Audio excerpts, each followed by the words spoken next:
जय श्री कृष्णा मेरे प्यारे दर्शकों, आज मैं एक बहुत ही अच्छी कहानी सुनाने वाली हूँ। कहानी का नाम है भावना के भूखे भोलेनाथ। ये कहानी आपको बहुत ही अच्छी लगेगी। ये रसप्रद कहानी आप ज़रूर पूरी सुनना। तो चलो मैं कहानी शुरू कर रही हूँ। एक गांव के बाहर एक शिव मंदिर था, जिसमें एक वृद्ध पुजारी रहते थे। एक दिन एक गरीब माँ अपने नन्हे बालक को मंदिर के द्वार पर छोड़कर चली गई। बहुत खोजने पर भी पुजारी जी को बालक के परिवार का कुछ भी पता नहीं चला। जब गांव का कोई भी व्यक्ति उस बालक का लालन पालन करने को तैयार न हुआ, तो पुजारी जी ने भगवान शिव की इच्छा समझकर उसे अपने पास रख लिया। पुजारी ने उसका नाम माधव रख दिया। गांव के श्रद्धालु भक्तों से जो कुछ प्राप्त होता था, उसी से भगवान शिव के पुजारी का और उस बालक का गुजारा चलता था। यदि किसी दिन कभी भी कम पड़ता तो पुजारी जी भगवान को भोग लगाकर बचा हुआ बालक माधव को दे देता और स्वयं गंगा जल पीकर रह जाते।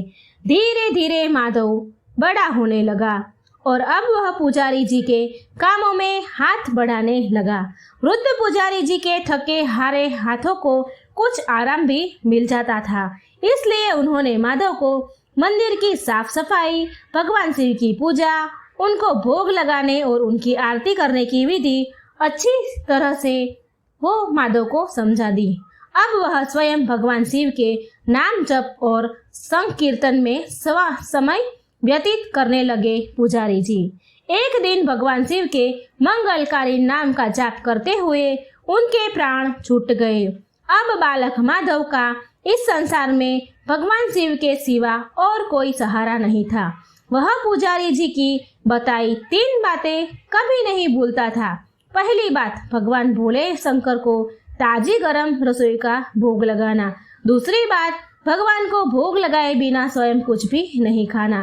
तीसरी बात, भगवान शिव पर विश्वास रखकर कभी भी किसी भी वस्तु का संग्रह नहीं करना, बासी भोजन का भी नहीं। यदि कोई भक्त पहले से बना भोजन या मिठाई मंदिर में ले आता है तो बालक माधव उसे गरीबों में बांट देता है। वह ताजी रसोई बनाकर भगवान को भोग लगाता है। उसके बाद स्वयं प्रसाद ग्रहण करता और सभी में बांट देता था। वो खुद भी कुछ भी नहीं रखता था। यदि रसोई बनने को सामग्री नहीं होती तो भोले बाबा और भक्त माधव दोनों गंगा जल पीकर ही निकाल देते थे, रह जाते थे। एक बार बरसात का मौसम आया और 3-4 दिन तक मूसलाधार वर्षा होने से मंदिर में एक भी भक्त नहीं आया। माधव अपने भोले बाबा को गंगा जल का ही भोग लगाया करता था और उसे ही पीकर वो खुद सो जाता था। भोले बाबा माधव की भक्ति और सहनशीलता की परीक्षा लेते रहे, किंतु आखिर में अपने भक्त को भूख से तड़पते हुए वो नहीं देख सकते थे। वह एक दिन एक नौकर का रूप कर भोजन सामग्री की पोटली लेकर वर्षा में भीगते हुए मंदिर के द्वार पर आ पहुंचे। उन्होंने आवाज लगाकर माधव को बुलाया और उसके हाथ में पोटली देते हुए कहा कि सेठ जी ने यह भोजन सामग्री भेजी है, इससे रसोई बनाओ, भगवान को भोग लगाओ और स्वयं भी प्रसाद खाओ। मैं कल फिर आऊंगा। भक्त माधव ने आशीर्वाद देकर उसको विदा किया और सूखी गीली लकड़ियों के धुएं में गर्म रसोई बनाकर भोले बाबा को भोग लगाया। पूरे बरसात के मौसम में भोले बाबा नौकर के रूप में भक्त माधव को भोजन सामग्री देते आते रहे और स्वयं भी गर्मा गर्म रसोई का भोग पाते रहे। एक दिन भक्त माधव ने सोचा कि सेठ जी को भोजन सामग्री भेजते हुए 4 महीने हो चुके हैं, किंतु वे स्वयं कभी मंदिर में भोले बाबा का प्रसाद ग्रहण करने के लिए नहीं आए। अगले ही दिन जब भोले बाबा नौकर के भेष में भोजन सामग्री की पोटली लेकर देने के लिए माधव को आए तो बोला कि भाई, तुम्हारे इतने धर्मात्मा सेठ जी है तो वो कभी स्वयं मंदिर में प्रसाद लेने के लिए क्यों नहीं आए? इस कारण मेरा हृदय अत्यंत दुखी हो रहा है। अपने सेठ जी से कहना कि कल वे मंदिर में प्रसाद ग्रहण करने के लिए अवश्य पधारे। भक्त की बात सुनकर नौकर बने भोले बाबा चौंक कर घबरा उठे और बोले, पुजारी जी, सेठ जी मेरे द्वारा आपको भोजन सामग्री भेजते हैं। आप इसमें भगवान को भोग भी लगा लेते हैं और स्वयं भी प्रसाद पाते हैं। फिर सेठ जी को बीच में क्यों बुलाना है? क्या जरूरत है? जैसा चल रहा है वैसा ही चलने दीजिए ना। माधव बोला, ऐसे कैसे चलने दूं? आपके धर्मात्मा सेठ जी कितने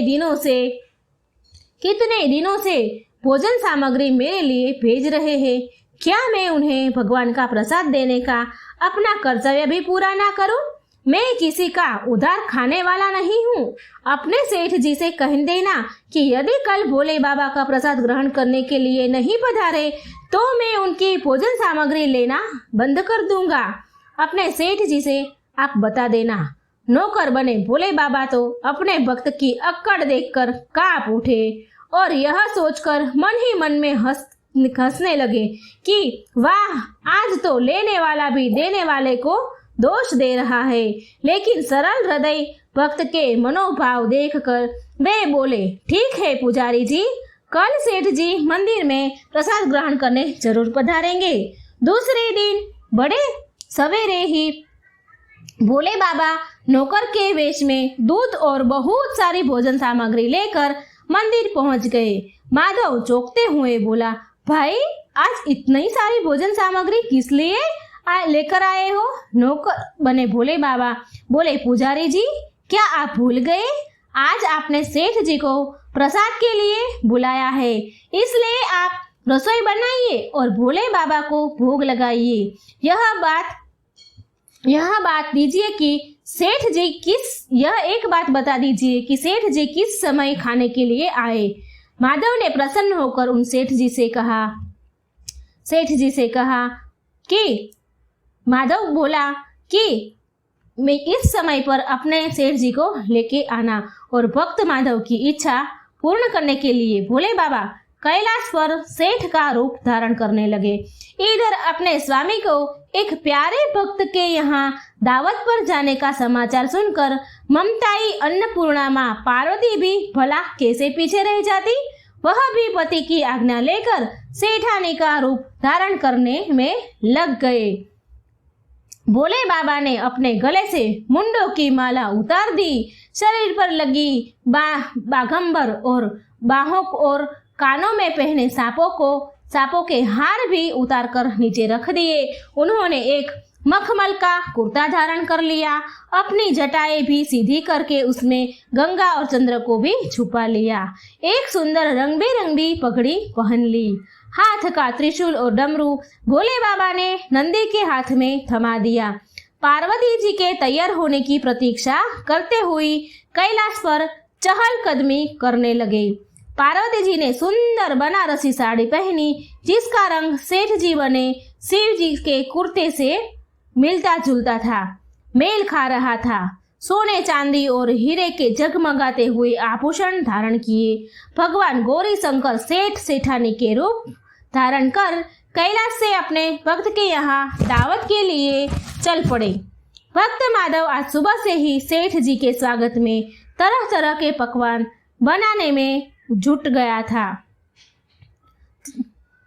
वह अपने भोले बाबा का भोग तो चलते फिरते बना लेता था, किंतु आज उसे कई महीनों से भगवान को भोग लगाने के लिए भोजन सामग्री भेजने वाले सेठ जी को भगवत प्रसाद देना था। अंततः आज उसने भोजन बनाने में अपनी सारी पाक कला झोंक डाली थी। उसने सेठ जी द्वार पर भेजे हुए चावल धोकर खीर बनाई और तरह तरह के पकवान भी बनाए।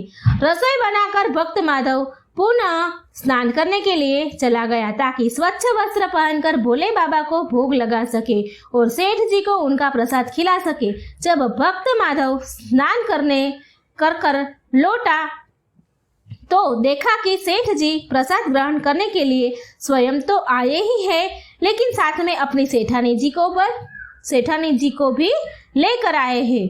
माधव ने झट से दोनों से राम राम की, उन्हें आसन देकर बिठाया और बोला कि अभी भगवान को भोग लगाकर मैं आता हूँ, फिर आपको प्रसाद परोसूंगा। भावना के भूखे भोले बाबा से भूख सहन नहीं हो पा रही थी, इसलिए वे बोले, पुजारी जी भगवान को जल्दी से भोग लगाइए, मुझे बहुत भूख लगी है, मुझसे भूख सहन नहीं होती।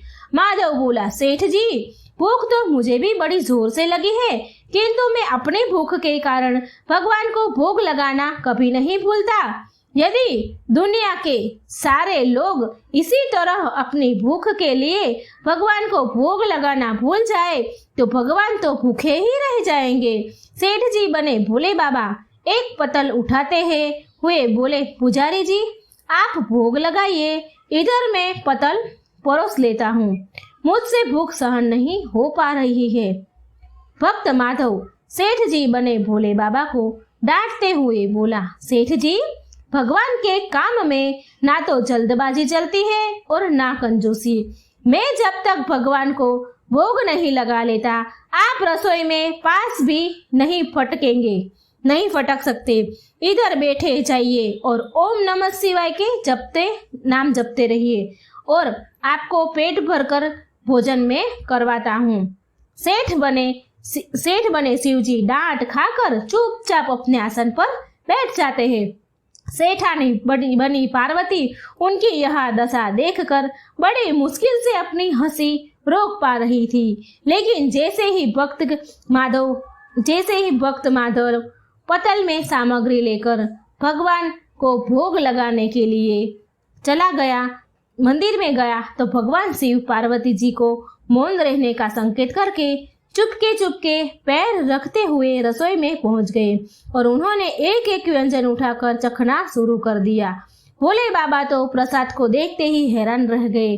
खीर में चीनी की जगह बहुत सारा नमक भरा हुआ था, सब्जियों में चीनी भरी हुई थी। जैसे ही भोले बाबा ने रोटी का टुकड़ा तोड़कर मुंह में रखा तो वह सीसी करने लगे, क्योंकि रोटी में मिर्च भरी थी। वे सीसी करते हुए उल्टे पैर भाग आए और अपने आसन पर बैठे। माँ पार्वती अपने स्वामी की यह हालत देखकर खिलखिलाकर हंस पड़ी। इससे पहले कि भोले बाबा पार्वती जी को सामने कुछ सफाई दे पाते, उनसे पहले भक्त माधव ओम नमः शिवाय मंत्र का जाप करते हुए आ पहुंचे। रसोई में भोग मिलाकर उसे पवित्र बनाया।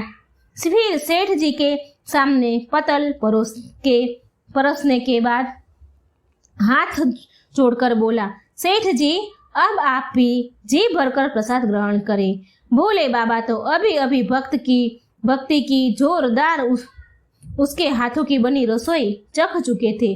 अंतः भोजन करने की बात सुनकर उनके पसीने छूटने लगे। वे कभी माधव के सामने देखते थे तो कभी पार्वती जी का मुख देखने लगे। माधव को सेठ जी की ढील बर्दाश्त नहीं हुई और बोला, सेठ जी अब क्या हो गया? आपको अभी तो इतने उतावले हो रहे थे, अब आप भोजन क्यों नहीं करते? तभी तो माता जी भी प्रसाद ग्रहण करेगी और फिर मैं भी प्रसाद खाऊंगा।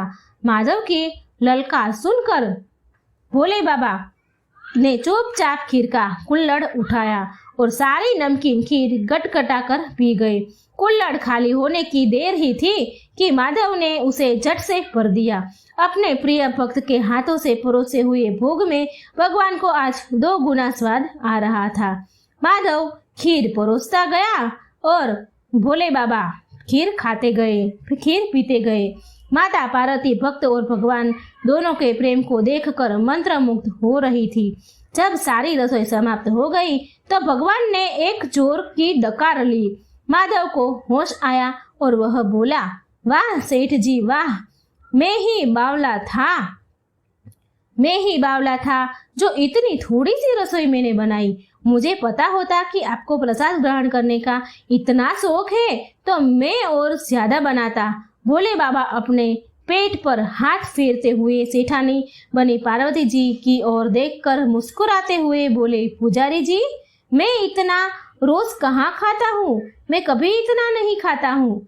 किंतु आज प्रसाद इतना स्वादिष्ट था कि अपने पर वश ही नहीं रहा और खाता ही चला गया। किंतु तभी माधव रुआसा होकर बोला, सेठ जी, वह तो आपने ठीक किया, लेकिन सेठानी जी तो भूखी ही रह गई। ममताई पार्वती माँ से माधव का रुआस मुंह देखा नहीं गया। उन्होंने बची हुई खीर के 4 बूंदे खा ली। भोले बाबा द्वारा भोग लगाने से प्रसाद में अद्भुत अलौकिक स्वाद भर गया था। ऐसी सुगंधित और मीठी खीर चखकर जगत माँ पार्वती तृप्त हो गई और उनके तृप्त होते ही सृष्टि का प्रत्येक प्राणी तृप्त हो गया। सभी जीव भूख से तृप्त हो गए। भक्त माधव बोला, सेठ जी, आपने और माताजी ने प्रसाद ग्रहण कर लिया, इससे मुझे अत्यंत संतोष हुआ।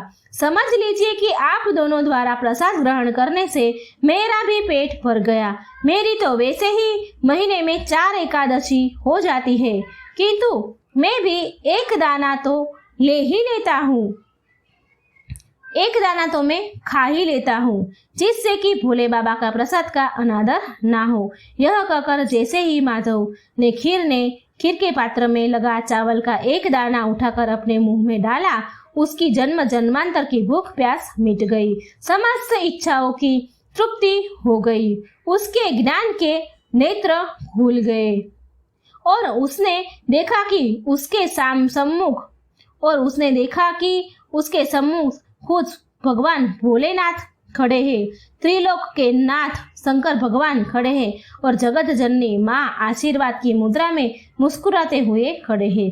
माधव दौड़कर उनके चरणों में गिर पड़ा और बोला, प्रभु, आज मैं आपके दर्शन पाकर धन्य हो गया, मेरा ये जीवन सफल हो गया। ऐसे है भगवान और भक्त की प्रेम कथा, भगवान और भक्त की भक्ति। मित्रों, जो मेरी कहानी आपको अच्छी लगी हो तो आप मेरी चैनल को लाइक और सब्सक्राइब जरूर करना। जय श्री कृष्ण, राधे राधे।